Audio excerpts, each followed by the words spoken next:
Ya, kita akan masuk doa.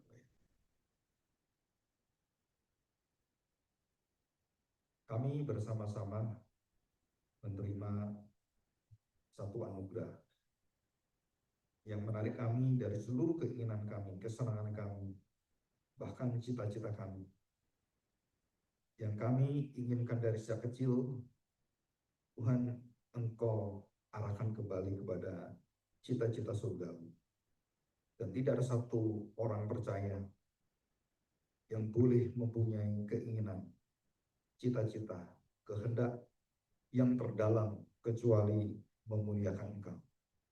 Bawalah seluruh hidup kami, bukan kami melayani pekerjaan, bisnis kami, bukan kami hanya melayani akan keluarga kami, bahkan juga gereja kami, tapi kami benar-benar melayani Tuhan yang melihat kami dan yang terus membuka hati, karena inilah zaman yang disebut zaman penuh dengan kemurahan Tuhan, zaman anugerah keselamatan. Kesetiaan Tuhan tidak pernah berhenti, dia terus mengalir dan menantikan jiwa-jiwa baru dalam pertobatan.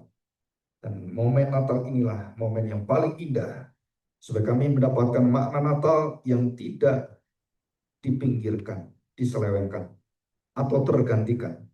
Kami ingin menikmati Engkau Tuhan sebagai bayi yang akan bertahta di kerajaan yang kekal selama-lamanya. Berkatilah kami, dan kami mohon biarlah Roh Tuhan menolong kami dengan firman yang kekal ini, supaya kami menikmati dan mengalami firman ini menjadi terang dan menjadi saksimu sampai kami serahkan hidup kami. Di dalam nama Tuhan Yesus kami serahkan doa kami. Amin. Ya, hari ini ada satu tema yang rada unik ya, yang saya ingin sampaikan, dan bertepatan dengan kondisi bangsa kita, bangsa Indonesia, dalam keadaan yang menderita dan kesedihan. Setiap kali saya melihat berita itu tentang Sumatera, Tapanuli itu ya, kemudian ada beberapa tempat termasuk Bandung yang ada di Rancamanyar, juga tempat-tempat Dayakolot yang terendam sampai hampir 2 meter. Saudara, kita melihat bahwa dunia ini sedang dalam erangan, dalam kesengsaraan. Dan tidak ada satu manusia yang bisa mengubah hukuman Tuhan. Tidak ada satu orang pun yang bisa untuk menangani ini.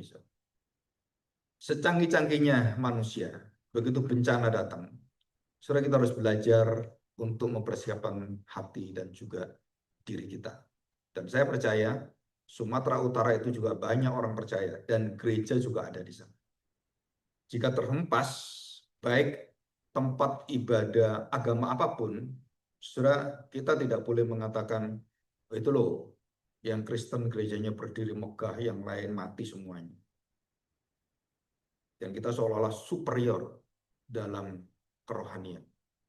Kita seolah-olah, wah, saya dilindungi Tuhan nih, yang lain biarin mati. Saudara, itu bukan pandangan iman Kristen. Kalaupun ada seperti itu, seumpamanya Tuhan memiliki satu pemeliharaan, saudara, itu berarti ada maksud yang luar biasa. Bukan untuk menegakkan gerejanya, tapi sebenarnya untuk menyatakan kesaksian Tuhan. Jadi bukan gedung yang tidak hancur, tapi bagaimana peran orang-orang percaya itu di saat-saat seperti itu. Nah, saya sudah mendengar beberapa teman yang sharing, dan saya mendengar bahwa gereja itu dipakai untuk sebagai tempat penampungan. Gereja kemudian memberikan sumbangsinya. Ya, dan juga kita lihat hampir ada 7 negara itu ingin membantu Indonesia, tetapi ditolak dan tidak dikatakan bencana nasional. Kalau bencana nasional itu artinya membuka seluruh sumbangan dari luar. Itu aturan dari PBB dan dunia. Jadi bencana nasional kita nggak bisa tangani, orang luar boleh diizinkan. Tapi kita mengatakan ini bencana lokal. Lebih daripada 200.000 orang itu sekarang dalam kesengsaraan yang luar biasa, dan menjadi kalang kabut. Ada bantuan, wah itu dijar habis, saudara. Kenapa? Namanya orang kalau udah mau mati, makanan datang, pasti royoan. Kalau orang Jepang, antri dulu. Bahkan mau mati pun antri, nggak apa-apa. Saudara, kita melihat ada disiplin nilai-nilai kebangsaan, kultural, yang kita tahu bahwa kita belum bangun itu, saudara. Dan peran kita sebagai orang percaya itu di mana, saudara? Dan saya mendengar orang-orang yang di pemerintahan yang Kristen itu sangat memuakkan, saudara. Betul-betul memuakkan, saudara. Kalimat-kalimatnya itu, saya sendiri, apa nanti kalau kita menjadi orang-orang diangkat seperti itu oleh Tuhan, kita ingat dengan kemuliaan Tuhan dan ingat kepada bangsanya. Hampir semuanya, saudara, petinggi-petinggi itu punya bisnis tambang semua. Illegal logging semua. Menteri-menteri itu. Bagaimana kita bisa melawan itu? Kalau petingginya semua yang punya bisnis. Jadi kita tidak membutuhkan hal-hal yang kita lihat sumbangan datang. Bukan, saudara. Kita membutuhkan perombakan seluruh mental bangsa. Seperti yang dilakukan oleh Deng Xiaoping, oleh Mahatma Gandhi, oleh Martin Luther, dan juga oleh orang-orang yang digerakkan oleh Tuhan. Dan saya melihat Indonesia belum ada pribadi yang punya kekuatan seperti ini. Ya, kita berdoa. Apakah nanti Tuhan terbitkan? Saya nggak tahu. Kita berdoa supaya ada kesempatan Yusuf di zaman modern ini. Ya, kita nggak tahu. Oke, kita akan membaca 1 Yohanes pasal 2 ayat yang ke-8. Namun perintah baru juga yang kutuliskan kepadamu telah ternyata benar di dalam Dia dan di dalam kamu. Sebab kegelapan sedang lenyap dan terang yang benar itu telah bercahaya. Barang siapa berkata bahwa ia berada dalam terang, tetapi ia membenci saudaranya, ia berada di dalam kegelapan sampai sekarang. Kita lihat pasal 4, ayat yang ketiga. Saya bacakan ayat yang kedua. Dan demikianlah kita mengenal roh Allah. Setiap roh yang mengaku bahwa Yesus Kristus telah datang sebagai manusia, dikatakan berasal dari Allah. Dan setiap roh yang tidak mengakui Yesus tidak berasal dari Allah. Roh itu adalah roh antikristus. Dan tentang dia telah kamu dengar bahwa ia akan datang dan sekarang sudah ada di dalam dunia kita. Saudara, pekerjaan roh itu adalah pekerjaan yang paling tinggi dari Tuhan Yesus, adalah pekerjaan menunjukkan kasih yang terbesar. Maka kasih yang terbesar itu menjadi sasaran untuk diubahkan oleh roh kegelapan itu. Yang kita nggak tahu sekarang. Yang diizinkan Tuhan sampai titik akhir zaman. Dan semakin menguat, semakin punya satu pengaruh yang luar biasa. Dan kemudian kita katakan, oh gereja saya nggak seperti itu Pak. Gereja saya itu merayakan Natalnya bagus. Gereja saya itu Natal sungguh-sungguh hikmat, sungguh-sungguh ya mengertilah. Saudara, apakah benar demikian? Apakah kita melihat diri kita merayakan Natal dengan sungguh-sungguh memperingati kemenangan itu? Saya berikan satu rumus surgawi. Waktu Tuhan Yesus mengatakan dalam kitab Wahyu, aku adalah Alfa dan Omega. Saudara, Allah menjadi manusia, Allah yang beralfa. Dan kemudian dia akan mengakhiri kemanusiaannya di dalam omeganya dia. Dan dikatakan aku adalah alfa. Selesai. Nah itu gereja. Gereja hanya mengerti Yesus sebagai alfa. Tapi tidak pernah mau Yesus menjadi omega. Kita hanya senang dengan bayi yang dilahirkan, diperayakan. Dan waktu orang-orang diminta untuk melihat kepada salib, nggak ada yang mau. Dan itu cara roh kegelapan, roh antikristus. Itu menyelimuti dengan cara ini. Seluruh perayaan itu ditutup untuk apa? Bayi Yesus itu biarlah dirayakan dengan luar biasa. Kaum Puritan mengatakan satu kalimat. Jika palungan tidak pernah menunjuk kepada kayu salib, tidak ada Natal sesungguhnya. Jadi kalau kita merayakan Natal, Natal bayi, terus kemudian ada dramanya, terus kemudian ada orang majus, gembala-gembala berjalan, ada Maria dengan Yusuf. Dan selama berita itu tidak disinarkan dan kemudian ditunjukkan kepada salib, tidak ada Natal. Jadi Natal yang kita lakukan ribuan tahun ini, itu namanya lightless Christmas atau Christless Christmas. Kenapa? Ya karena kita tahunya bayi. Senang dengan bayi, senang dan sukacita. Waduh ini sukacita. Waktu kita melihat salib, aduh, duka cita. Dan kenapa Alkitab tidak memberikan saran untuk merayakan kelahiran Kristus dan tidak ada perintahnya. Dan kita perintah sendiri diri kita supaya kita merayakan perayaan Natal semegah-megahnya, seindah-indahnya, semewah-mewahnya. Saudara, kalau kita hitung perayaan Natal, uangnya itu digabungkan seluruh Indonesia. Anggaplah di Indonesia ada 1 juta gereja. Gereja besar kira-kira 1.000 gereja, gitu kan?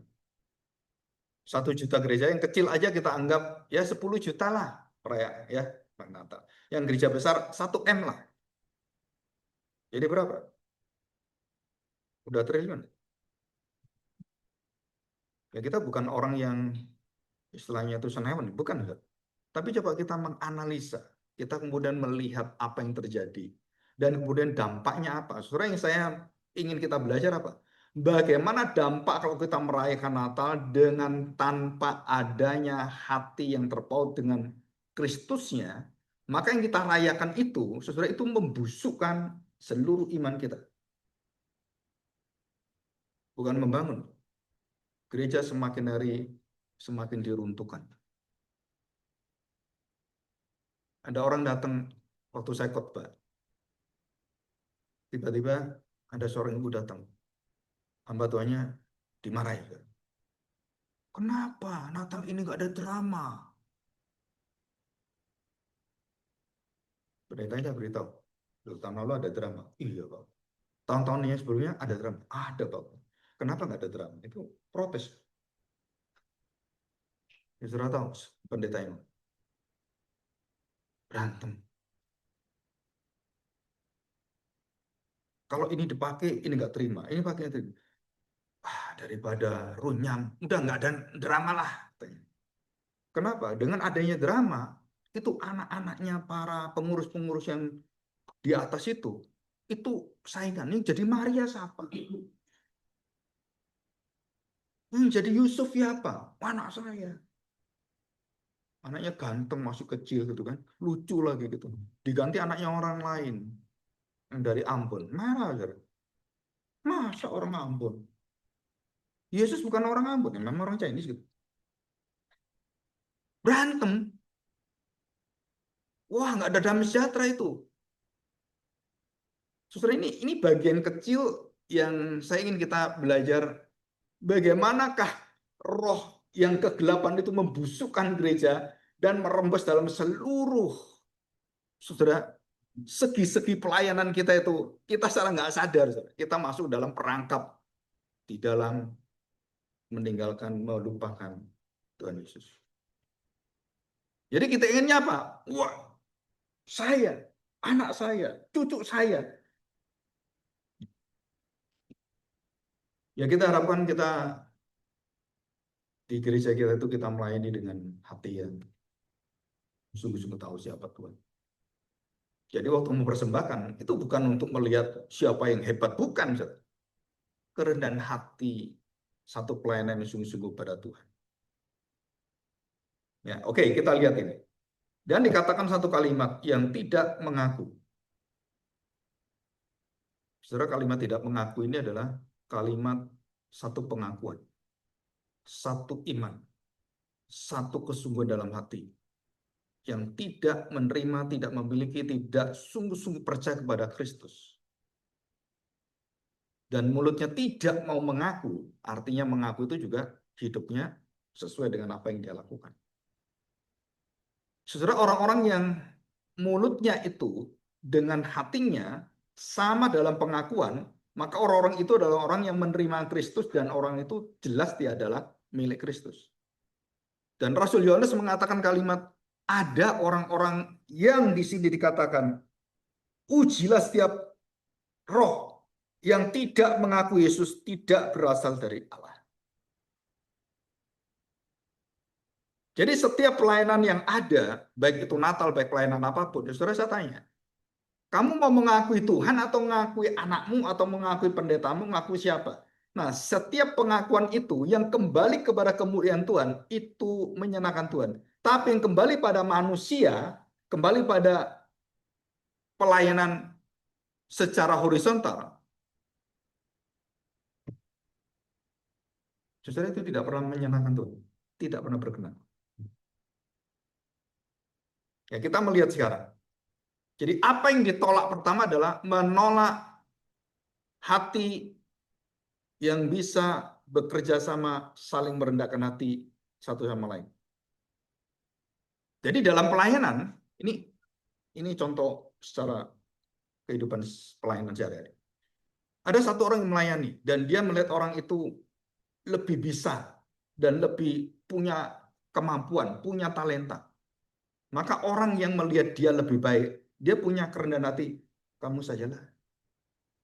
Dan yang punya talenta ini tidak langsung sombong.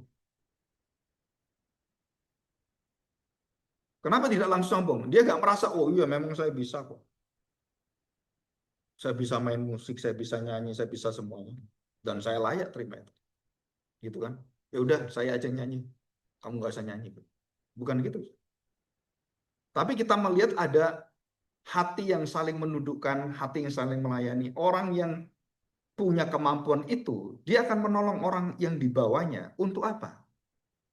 Untuk mengikut bersama. Ayo kita latihan bersama. Jadi waktu tampil untuk memberikan persembahan pelayanan, saudara, itu menunjukkan kesatuan hati. Bukan masing-masing menunjukkan diri, bukan, saudara. Apalagi kalau kita melihat ada gereja-gereja dengan ciri khas masing-masing, kemudian melihat gereja yang lain tidak seperti dia, wah itu nggak bisa didengar Tuhan, nggak bisa pernah pada Tuhan. Dan menjadi patokannya adalah, oh ini saya, jadi patokannya. Saudara, patokan itu di dalam Natal, patokannya bukan tingkah laku perayaan Natal, tetapi hati yang tunduk pada Tuhan, yang rendah hati pada Tuhan. Nah, itu adalah Natal.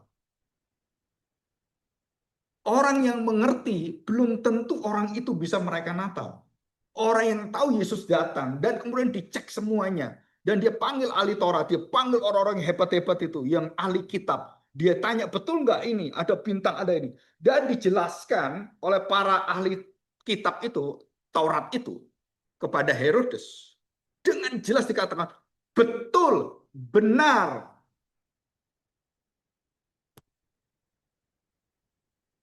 Apakah Herodes berubah?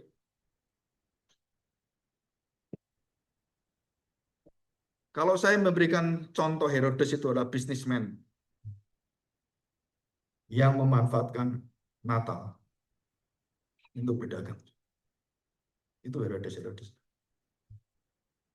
yang menyedot semuanya untuk dirinya sendiri dan membunuh bayi-bayi untuk kepentingan dia.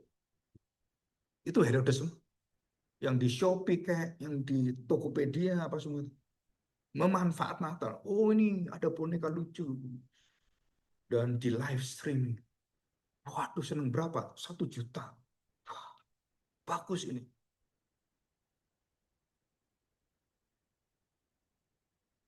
Saudara, dunia kita ini dunia yang menarik kita di dalam kesenangan sementara, termasuk Natal.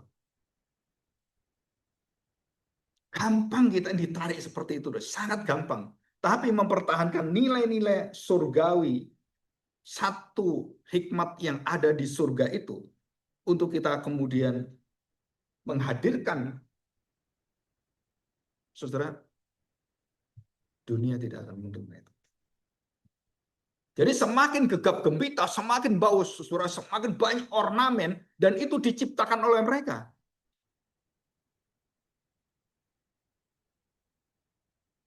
Saudara tahu nggak, siapakah yang membuat ornamen ini semua, sehingga menarik semuanya?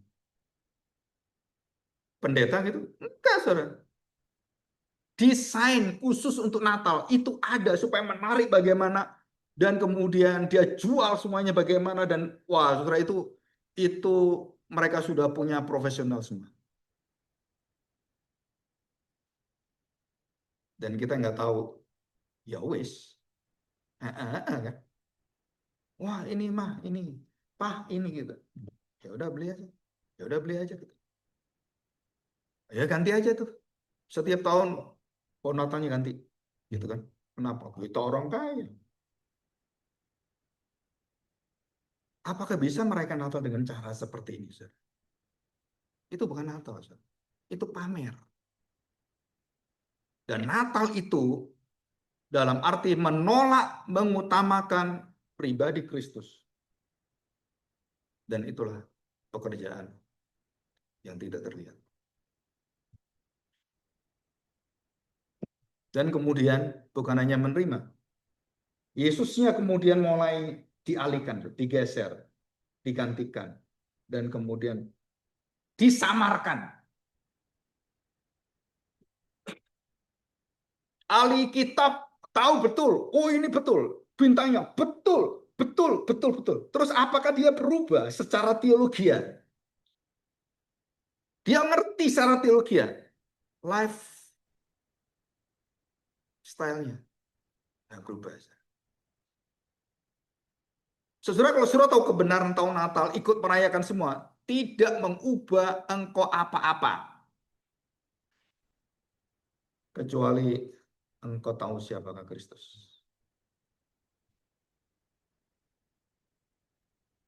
Saudara, kita ini paling senang itu kalau makan itu banyak variasi. Betul kan? Nah, untuk rasa, untuk kenikmatan itu, saudara, yang paling jago itu, yang paling jago menghadirkan itu adalah Bapaknya yang punya rasa. Yang bisa memberikan kenikmatan sehingga Daud bisa jatuh. Salomo bisa jatuh. Abraham pun bisa jatuh. Nah, satu kalimat dari siapa ini? John Owen ya.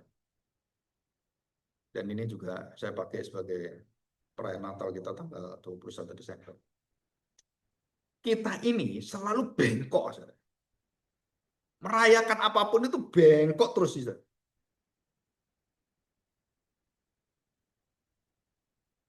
Dan tidak ada satu manusia bisa meluruskan itu. Pohon kalau sudah bengkok, saudara nggak bisa luruskan. Tongkat kalau udah bengkok, itu nggak bisa dilurus. Dan dia punya satu kalimat yang sangat indah. Saudara. Allah melukis garis lurus di tongkat yang bengkok. Apa artinya? Bengkok hati kita itu, kamu nggak bisa lurusin sendiri. Bengkoknya perayaan Natal kita, nggak bisa manusia itu meluruskan. Dan waktu Tuhan ingin melukis dan ingin memberikan kepada kita kehendaknya di dalam kelurusan itu, yang bengkok itu, bukan Tuhan ikut bengkok, saya kan lurus ini, lurus Saudara, bengkok itu kan lurus. Kalau diikuti, betul? Ngerti maksud saya? Ini tongkat bengkok. Kita melukis garis lurus. Ya bisa lurus apa? Ikut bengkoknya, seret, gitu kan. Nah kan lurus. Jadi kiri kanan berapa ini kan? Nah ini kan lurus.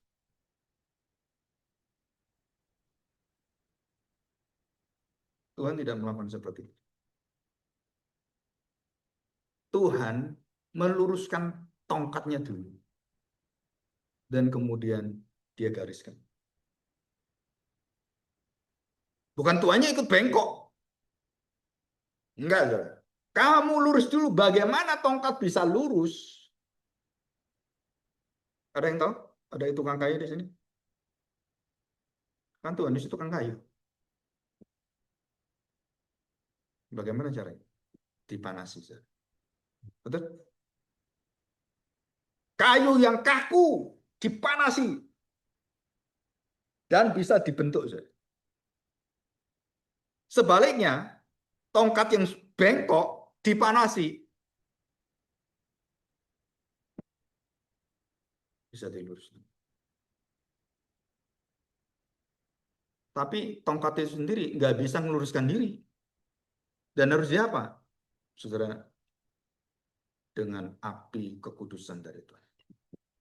Jadi kalau gereja ingin lurus kembali Natal, itu harus dibakar dengan kemuliaan roh Tuhan. Dikembalikan seluruh pelayan itu kembali pada Kristus. Akulah Alfa dan Omega. Engkau bisa ngerti aku Alfa, nggak sampai Omega. Ya kamu setengah jalan. Jadi tujuan akhirnya inilah yang menjadi sasaran yang paling besar untuk diserang oleh kegelapan, oleh Lucifer, oleh orang jahat, oleh semuanya. Apa itu? Sampai murid-muridnya pun serang. Apa serang? Telosnya, teloisnya. Omeganya, tafnya, eskatosnya, telosnya. Dan itu yang dilakukan oleh semua orang sepanjang Yesus pelayanan. Itu ujian dan cobaan dari kegelapan dari seluruh yang ingin menggagalkan itu. Saudara, mulai ragu-ragu, mulai menyangkali, pengkhianatan. Saudara, itu sepanjang jalan Tuhan Yesus akan dibengkokkan. Gak bisa, saudara. Kenapa? Karena dia lurus dari kekekalan. Hatinya tidak pernah bengkok. Mau diubah kan nggak bisa dia. Ubah kan nggak bisa gitu.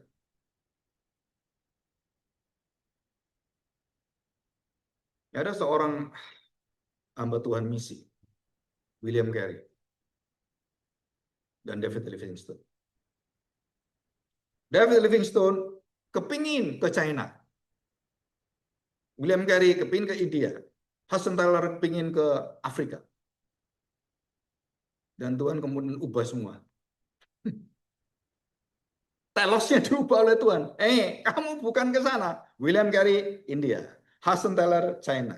David Livingstone, Afrika. Dan waktu mereka mulai, mereka lain semua. Bengkok semua. Rasul Paulus, aku ingin lihat itu. Menurut pandangan dia, oh itu aku mengabarkan Injil di sana. Oh itu banyak orang-orang yang betul-betul butuh pelayanan kita. Kan gitu. Oh itu lihat itu. Dan Paulus dengan timnya bersemangat luar biasa. Kemana? Asia. Turun sedikit, Eropa turun sedikit, India. Gitu kan.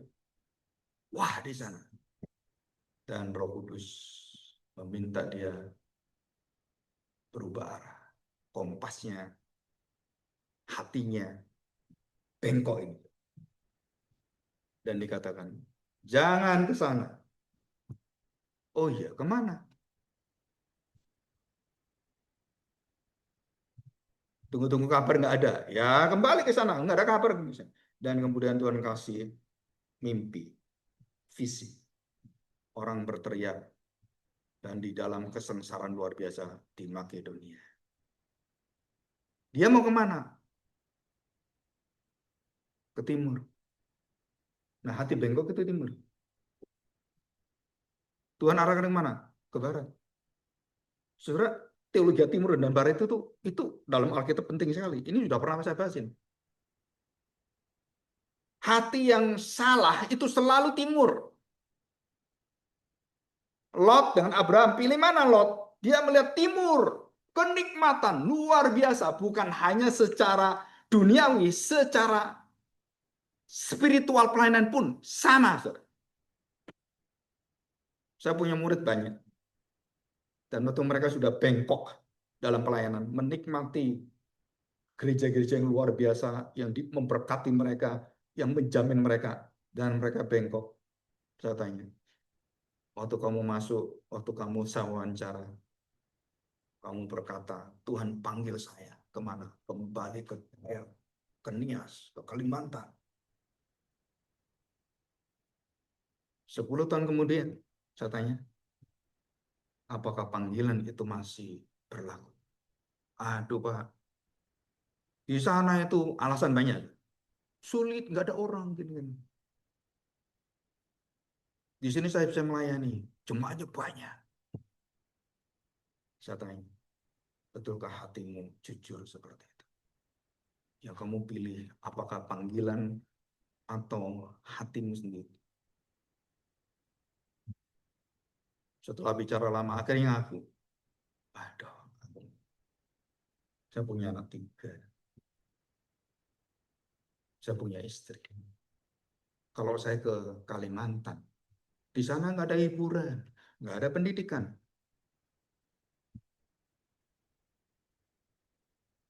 Kalau kamu seperti itu, Abraham nggak jadi bapak segala bangsa. Kalau kamu beralasan harus ada ini. Hei, Kalimantan itu hutan.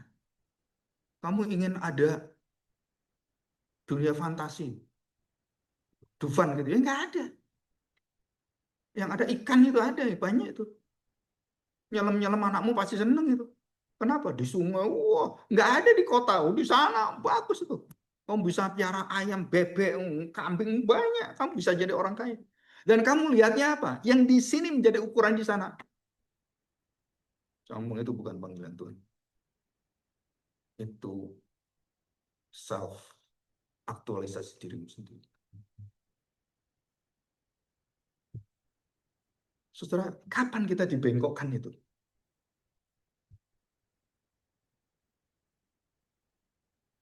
Kesulitan itu seringkali membuat kita itu melupakan, oh ini loh harusnya seperti ini. Nah, sudah jadi kembalikan. Siapa yang berusaha membelokkan Tuhan Yesus? Jangan ke sana. Guru, kenapa seperti ini?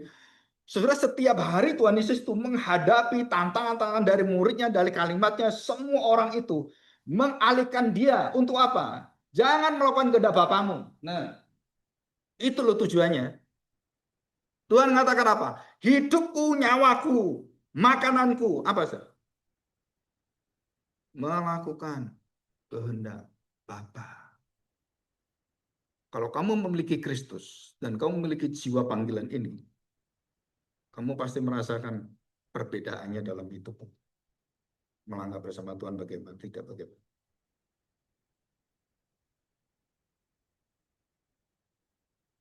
Apa kesulitannya?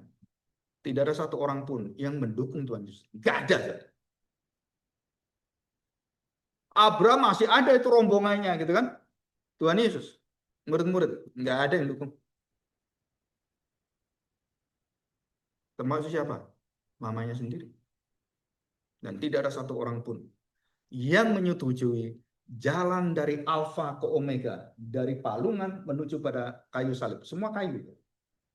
Semua pohon. Teologi pohon. Dan waktu dia berada di tempat ini, dan semua orang di dalam kesunyian, kesenyapan, dan waktu kembali kepada tempat di mana Yesus digantung kayu salib, pada waktu 3 jam berdiam semua. Sama dengan Natal, persis. Sunyi senyap. Semua berdiam. Gelap gulita. Nah, malam kudus sunyi senyap sama. Jumat Agung sunyi senyap sama. Dan waktu kita melihat Alfa dan Omega itu ada kaitan di dalam seluruh kegelapan yang ditelan oleh Tuhan Yesus. Saudara, kita selalu setengah jalan. Kita selalu tidak tekun, tidak konsisten, dan tidak mau terus-menerus.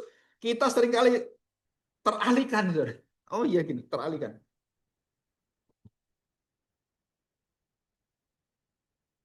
Kemarin saya ada ngisi di podcast. Ada pertanyaan. Pak, bagaimana dengan gereja-gereja sekarang ini? Gitu kan? Dan saya beritahukan, sebenarnya gereja itu semua sama. Semua manusia perlu dikeluarkan. Jadi waktu mereka merayakan Natal, kebanggaan mereka itu apa? Kalau Natalnya itu berhasil begini, begini, begini, begini. Dan kemudian ada satu gereja yang kemarin tanya itu anak dari gereja yang jemaatnya itu dari 400 cuma jadi 100, 120, 30. Dan kemana semuanya? Ke gereja yang gede. Jadi Natal itu gereja yang ditinggal. Mereka mana? Ke gereja yang gede.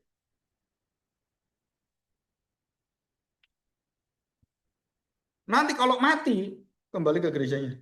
Suruh melayani. Itu kurang ajar. Senang-senang di sono gitu kan, terus mati di sini. Kurang ajar bener kamu.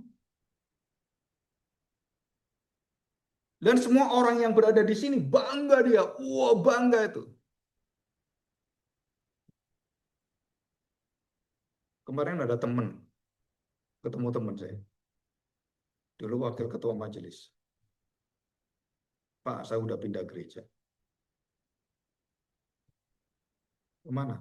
Ke gereja ini. Kapan kamu ke gereja ini? Saya kan kaget. Loh. Kapan kamu udah? Kenapa kamu pindah gereja? Ngobrol-ngobrol kita kan. Terus saya beritahu. Kesetiaan itu sulit didapat dan sulit kita pegang. Bedanya apa gereja sekarang dengan sama Pak, sama imannya sama kita. Kenapa kamu pindah?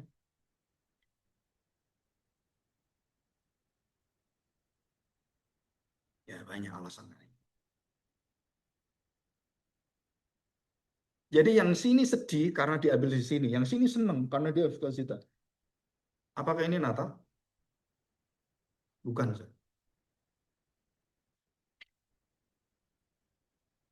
Itu bukan Natal. Saya paling sedih dengar cerita-cerita seperti ini. Jadi terjadi apa? Transmigrasi, peralihan, urbanisasi gereja. Toh, pindah-pindah. Nanti kalau ini ada yang lebih hebat lagi, pindah lagi ke sana. Sampai kapan itu seperti itu? Panggilannya sudah melenceng, bengkok, kemudian visinya bengkok, semua bengkok. Bisakah yang bengkok-bengkok itu kemudian menjalankan garis lurus seperti Kristus yang makananku adalah kehendak Allah? Tidak kenal kompromi. Sampai mati dia lakukan. Semua tolak dia nggak apa-apa.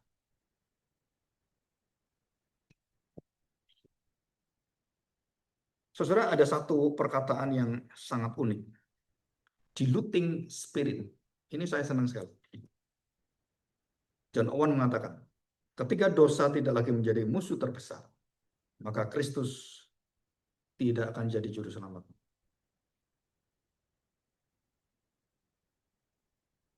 Yesus bayi terus. Nah, itu yang diinginkan. Kalau kita anak kecil, kita senang dengan anak kecil. Kalau anak besar, kurang ajar ya. Udah remaja, bantah-bantah orang tua. Waktu kecil seneng kan? Waktu kecil kan seneng kita. Waktu remaja mulai ngomong orang tuanya, mulai caci maki orang tuanya. Lebih baik kamu nggak tak lahirkan. Nah kayak gitu juga Natal. So. Waktu bayi kita senang. Waktu Yesus menjalankan kehendaknya sesuai dengan seluruh prinsip-prinsip surgawi kekudusannya itu. Kitanya sakit hati.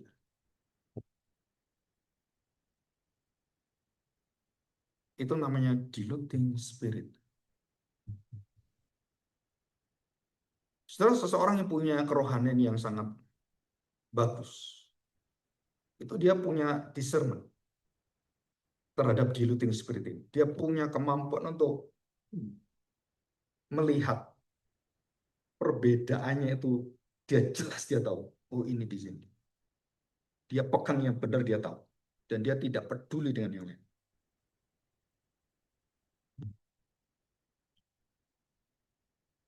Satu tulisan dari William Perkins. Ada, saudara kalau baca tulisannya kaum Puritan itu gak tahan baca, saudara.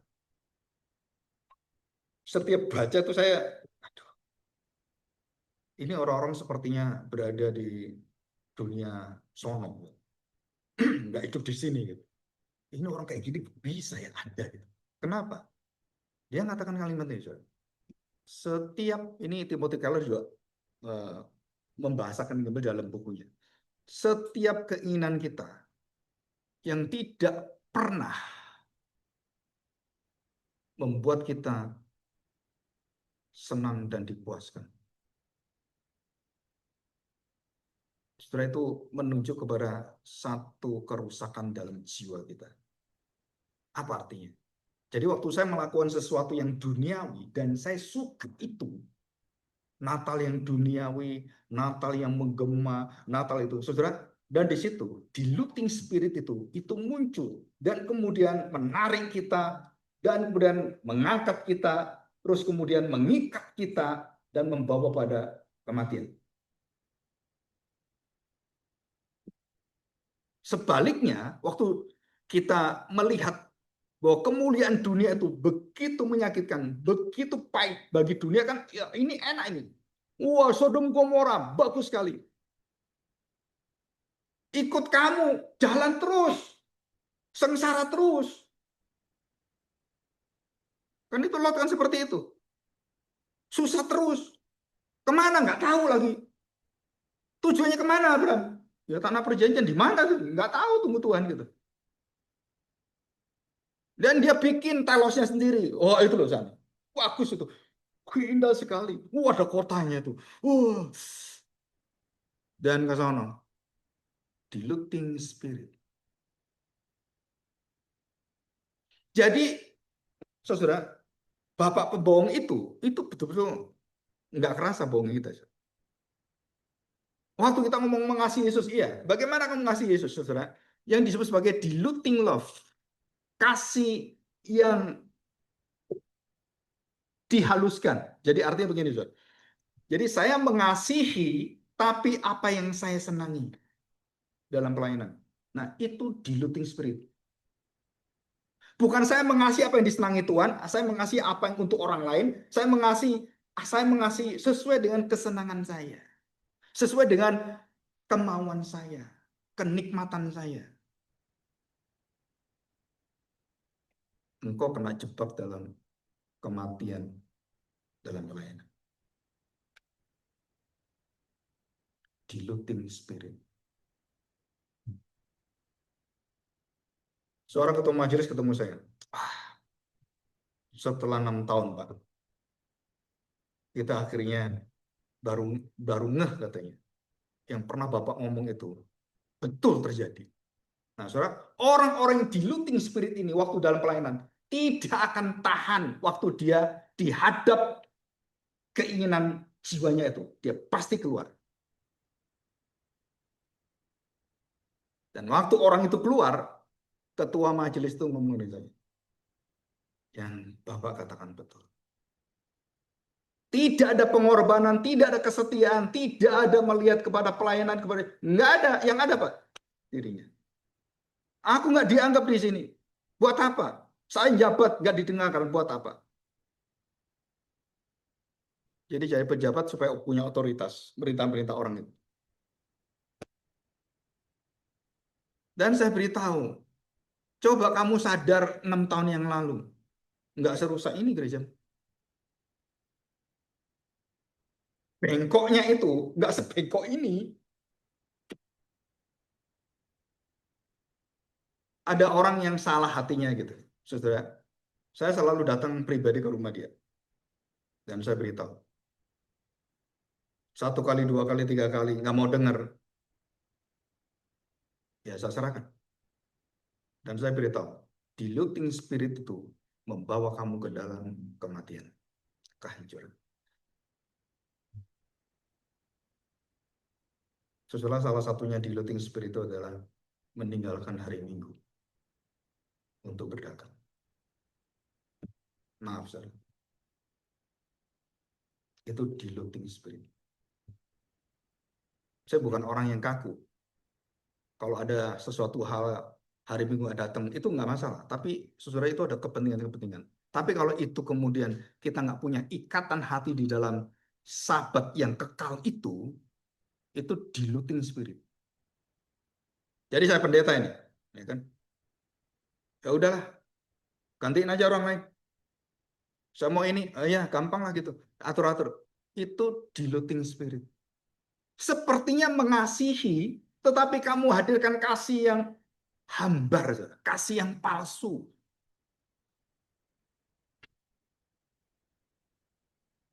Saya itu paling senang kalau lihat pendeta mati di mimbar.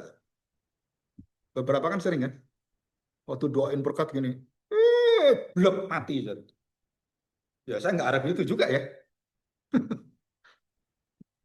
Terus yang satu lagi habis nyanyi gini, oh gitu kan, oke gitu. Begitu selesai nyanyi, kita berdoa. Ayo kita berdoa. Terus pendeta tiba-tiba blok gitu.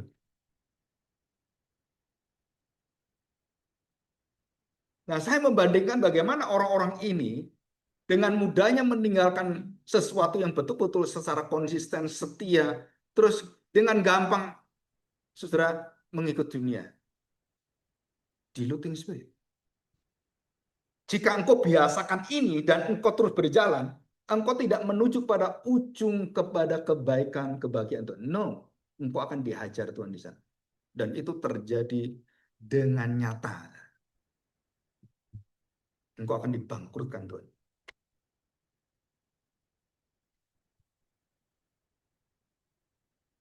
Saudara, jangan main-main dengan Tuhan. Jangan main-main dengan Natal. Jangan main-main dengan kondisi apapun, saudara. Engkau sedang menghadap pada Tuhan yang akan menghakimi engkau. Tuhan yang Omega, yang tahu kemana hidupmu, kemana hatimu.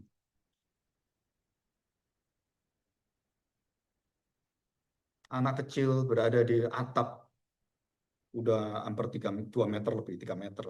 Anak kecil itu menangis. Mama, mama. Dia nggak tahu saudaranya kemana.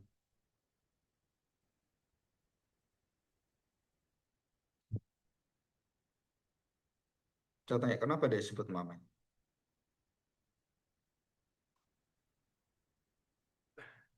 Ada ikatan kasih batin.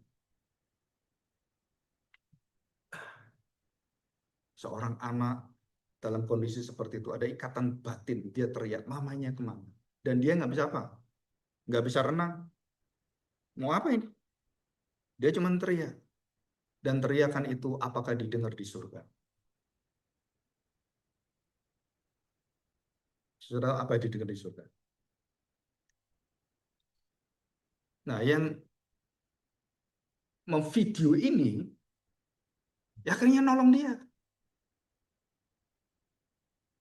Saya banyak pengalaman cerita seperti ini, saudara, waktu di tsunami. Pernah saya cerita di sini banyak. Sekarang anak itu sudah jadi dokter spesialis dan dia berada di Australia. Seluruh keluarganya mati waktu tsunami. Dan dia tinggal sendirian.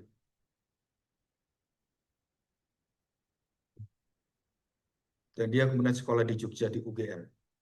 Dan dia diterima di kedokteran. Waktu saya KKR, mahasiswa di UGM, tentang arti kehilangan untuk mendapatkan segalanya. Kehilangan segalanya untuk mendapatkan segalanya. Selesai dia cerita, Pak, yang Bapak ngomong itu rumah itu ya tempat saya, Bapak waktu ketemu itu. Lu itu kakekmu, iya. Yang ditolong pakai tentara Australia, saudara, tentara itu turun, gendong dia, saudara.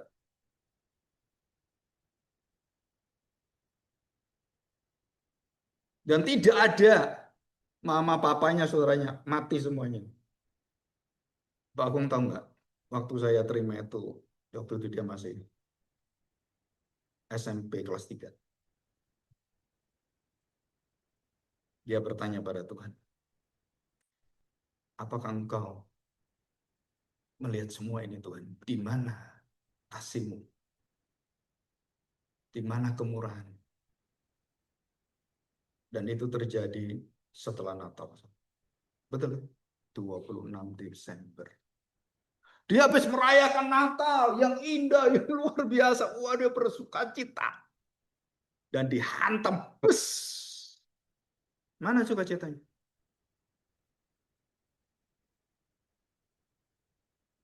Terus saya tanya, kapan kamu sadar dan kamu tahu itu adalah kedaulatan Tuhan?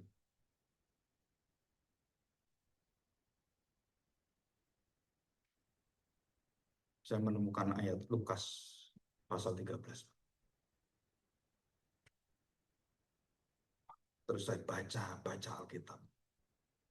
Saya baca Ayub, Pak. Dan akhirnya dia percaya. Mengapa semua terjadi? Saudara, mempersiapkan semua hidupnya untuk melihat bagaimana Allah bertahta di dalam kematian, dalam bencana, di dalam semuanya. Dan dia kemudian menetapkan hati, Tuhan, aku tahu, aku yang sering tinggalkan kamu dalam pikiran, engkau tidak pernah tinggalkan aku. Dan sepanjang itu dia berkomitmen, pakailah aku Tuhan, jadikan aku terang kemuliaan. Itu dalam doanya dia. Dan ya Tuhan kasih otaknya encer. Itu kedokteran cuma 3,5 tahun dia. Spesialis cuma 1,5 tahun. Mungkin sekarang udah dokter, saya nggak tahu. Dan dia begitu hatinya, bagaimana dia mempersembahkan, itu jelas sekali. Dia orang kaya. Dan waktu dia ngomong seperti itu, selesai, Pak Agung kita doa. Kenapa? Pak, maaf Pak ya. Kenapa? Yes. Pak, kita pikir persembahannya banyak Pak. Ada 200 orang. Mahasiswa itu medit-medit. Suruh persembahan itu, ada yang ngasih cuman rencana itu. Dia hitung-hitung, waduh, terus ya. Nah, rencana persembahan itu dihitung terus dikasihkan saya gitu. Aduh, maaf Pak gitu. Terus saya beritahu, kamu jangan pikirin persembahan dulu. Panitia ini cukup nggak? Waduh, kalau Bapak ngomong gitu, ini kita lagi bingung ini. Setelah selesai terus gimana? Uang dari rektorat belum turun.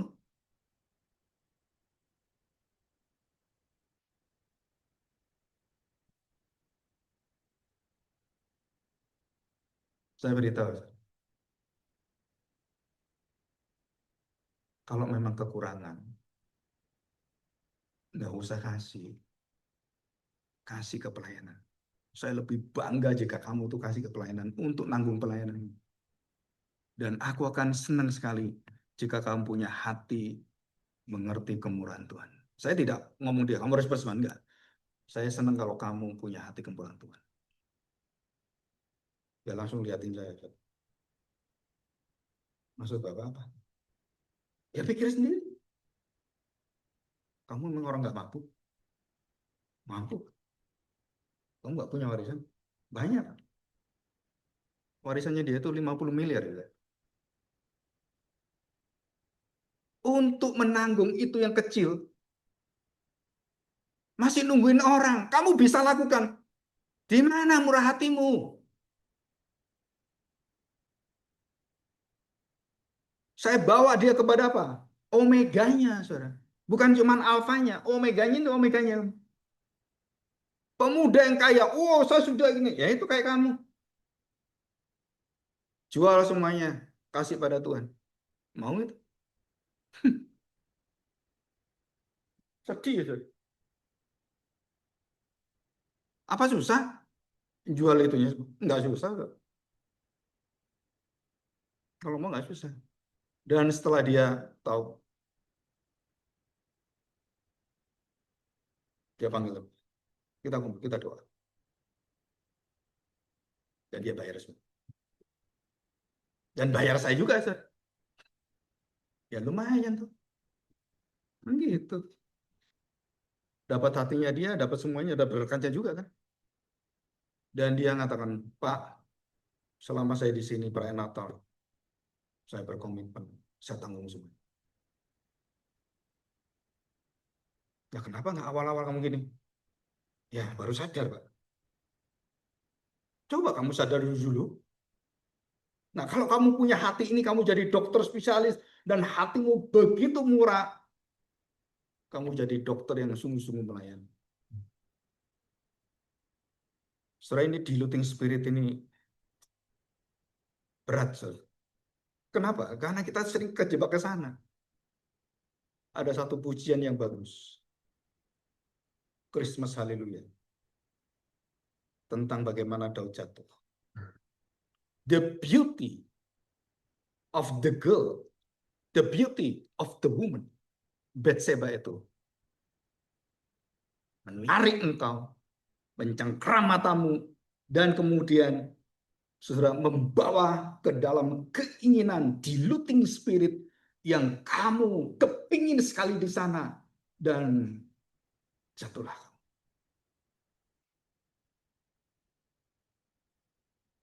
Jadi Daud bukan kalah dengan musuh. Wah, dia kalah dengan apa? Goliat. Wah, yang gede. Terus kemudian tentara-tentara yang datang. Kalah semua dengan Daud, dengan kuasa Tuhan. Tapi diluting spirit dalam diri Daud dibuka, dan kemudian iblis menghadirkan satu pemandangan. Psst,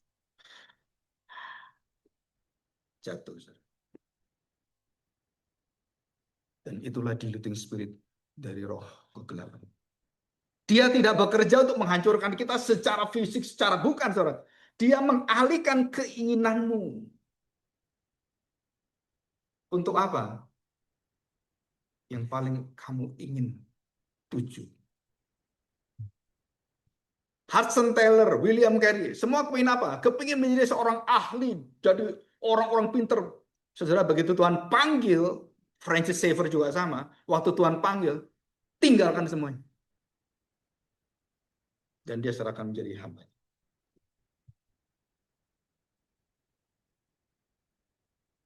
Saudara, kalau saudara memiliki Kristus, kenikmatan dunia, keinginan dunia semua itu tidak akan membuat kita bengkok. Saudara. Kita tahu bagaimana kita berjalan lurus. Kita tahu siapa yang bersama dengan kita. Kita tahu siapa yang melindungi kita. Mau kejadian apapun, tetap berjalan. Dikhianati, dibenci, dan bahkan diancam hukuman mati, dikutuki, tetap dia berjalan. Saudara, siapakah yang paling sedih pada saat Natal? Saya tanya. Siapakah yang paling sedih setiap kali Natal diadakan? Bukan saya. Bukan kita. Yaitu yang dirayakan, yang dilupakan.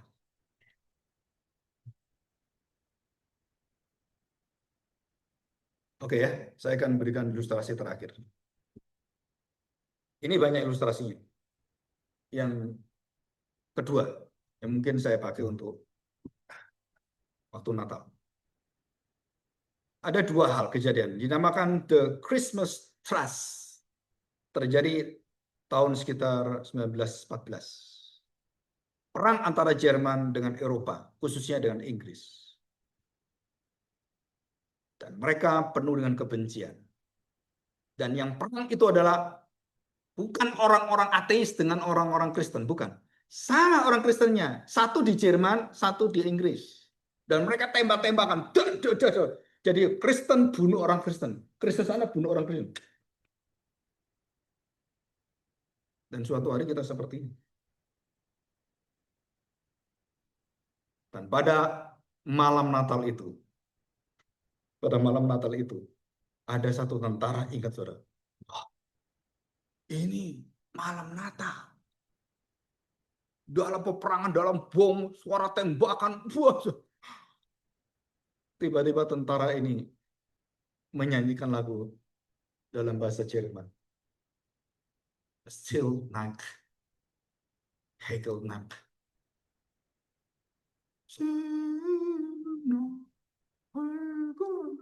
Dia nyanyi. Yang di Inggris di sini dengar suaranya. Loh, iya, ini malam Natal. Maka di sini mencaut dengan apa? Sama lagunya. Holy Night. Dan di sana orang yang lebih banyak lagi. Di sini nyambut semuanya.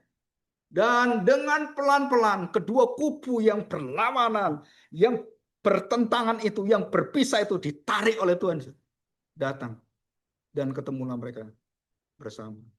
Pelukan, salaman, berangkul. We are enemy. But now we are brothers. Itulah Natal, saudara. Itu Natal yang sejati itu di situ. Bukan gembar-gembar gini, bukan. Dan waktu mereka selesai, terus apakah mereka kemudian perang? Ya harus perang. Gitu. Dan perangnya bagaimana sekarang? Perang bersaudara. Tembak di udara, gitu kan. Dan mereka berpisah dalam hati berdamai, bukan perang.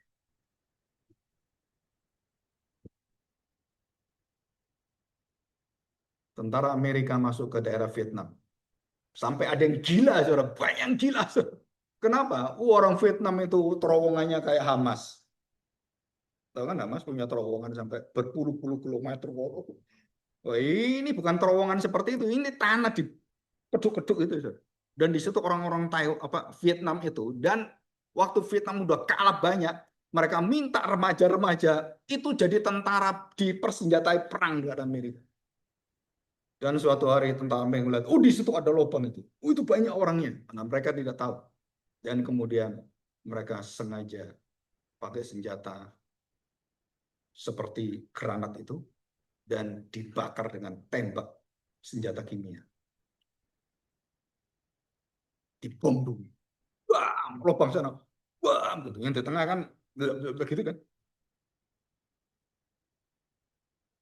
Dan waktu mereka keluar, sesudah dalam perjalanan itu, digas.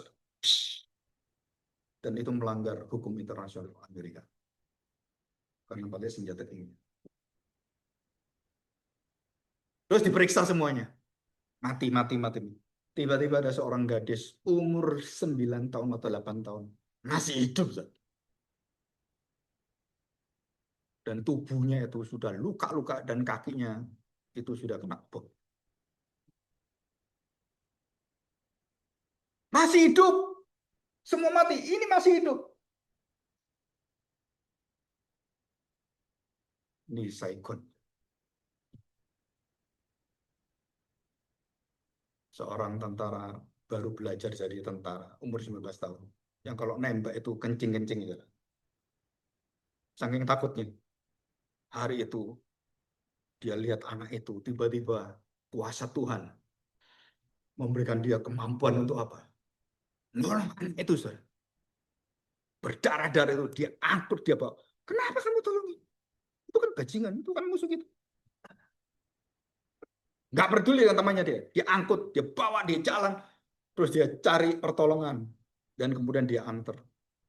Itu dibawa ke pos. Rumah sakit tenda itu. Dan anak itu cuma gini dong. Lihatin tentara itu. Dia nggak bisa ngomong bahasa Inggris. Anak kecil, saudara. Dan dokternya kelihatan gini. Waduh nggak bisa ini. Kenapa? Mukanya udah biru. Darahnya udah habis. Udah tinggalin aja. Dia mati. Satu-satunya pertolongan dikasih darah. Masalahnya, siapa yang cocok? Apa darahnya? A gitu kan.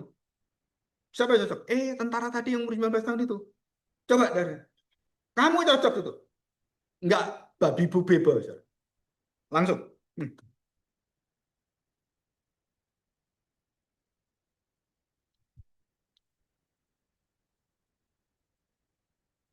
Dan radio keluar suara. Silent night, holy night. Natal aja.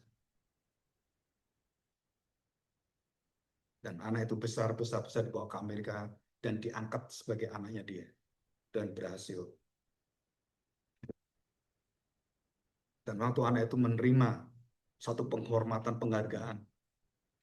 Karena dia lulus paling pinter. Dia mengatakan satu kalimat. Tidak pernah ada seseorang yang berhasil di sini jika tidak ada darah, nyawa yang diberikan pada saya. Dan dia beritahukan, ini papa saya. Bapaknya berdiri, orang barat. Saudara.